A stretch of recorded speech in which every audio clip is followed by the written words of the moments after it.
Welcome to Science Lesson Grade 6. Chapter 6. Sound and its Properties. 6.1 Production of Sound. Sound is a form of energy caused by vibrating objects. When the sound waves reach our ears, they make the skin of the eardrum vibrate. 6.2 How sounds travels. Sound travels in all directions, at all times, at speeds in different media. Sound needs a medium to travel.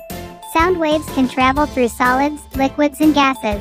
They travel fastest in solids, followed by liquids and the slowest in gases. 6.3 The properties of sound. Pitch. Pitch is how low or high a sound is. It depends on the frequency of the sound.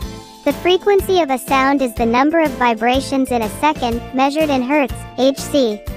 Loudness. The loudness of the sounds depends on the size of the vibrations and it is measured in decibels, dB. The bigger the waves, the more energy they carry, and the louder the sound. We can change the loudness of a sound made by an object if we apply more force or less force to make the object vibrate. When we tap the tambourine with more fingers and apply a great force, a loud sound is produced. Sound can be reflected.